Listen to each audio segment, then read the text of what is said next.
मी काही गायिका वगैरे नाही आहे किंवा काय म्हणतात त्याला कविता वगैरे, पण हा पण माझा प्रांत नाही आहे ॲक्च्युली. पण सगळे कलाकार आहेत, एक माहोल तयार होतो नेहमीच, आणि मग ते आतून असं वाटतं की यार आपण पण काहीतरी सांगावं, काहीतरी सादर करावं. सो एक इंट्रोडक्शन म्हणून मी एक छोटंसं काहीतरी लिहिलं आहे. बेसिकली मी योगपंडित आहे आणि गेले 20 वर्ष योगाचं आणि मेडिटेशनचा हा माझा प्रांत आहे. आणि तुम्ही जे सगळेजण बसला आहात हा टोटली असा 360 डिग्री आहे माझ्यासाठी. So but still I enjoy being with you all people. आणि द एनर्जीज लाईक ओंकार आणि साक्षी आणि I call them energies, they are my kids. So अगदी ट्रेमेंडस एनर्जी आहे ही. असंच एकदा योग संमेलनमध्ये फार असं हेवी वातावरण झालं होतं आणि तिथे प्रत्येकाला आम्हाला परफॉर्म म्हणजे काही ना काहीतरी टॉपिक्स दिले जातात आणि त्याच्यावर बोलायला लागतं आम्हाला 1-1, 2-2 तास. पुढे 1000-1000, 2-2 हजाराचा क्राऊड असतो. आणि तिथे मला सांगितलं की तुम्ही इंट्रोडक्शन द्या आणि मग स्वतःचं इंट्रोडक्शन देताना प्रत्येकाने मी हे केलंय, मी ते केलंय, मी हे शिक्षण केलंय असं सगळे बोलत होते.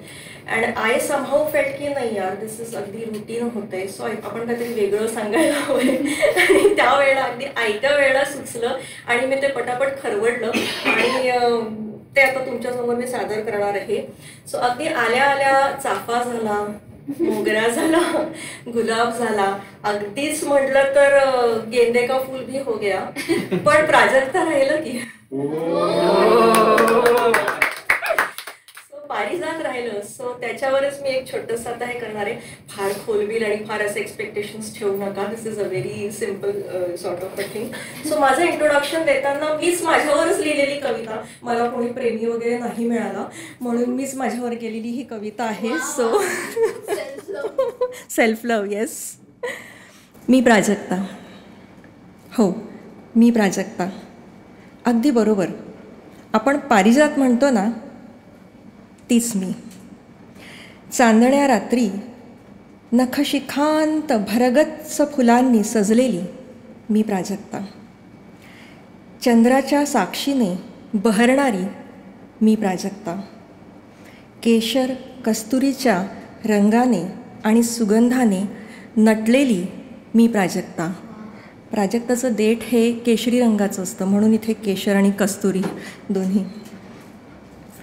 पहाटेच्या पहिल्या किरणासोबत झाडावरून अलगद ओघळणारी मी प्राजक्ता. माझ्या नवऱ्याचं नाव किरण आहे बरं का. पहाटेच्या पहिल्या किरणासोबत झाडावरून अलगद ओघळणारी मी प्राजक्ता. रोज नव्या आशेने जगणारी तुझी रिकामी ओंजळ पुन्हा शुभ्र सुगंधाने भरणारी मी प्राजक्ता. कर्तव्याच्या वाटेवर तुम्हा सगळ्यांच्या मदतीने आज इथवर येऊन पोचले ती मी प्राजक्ता. धन्यवाद.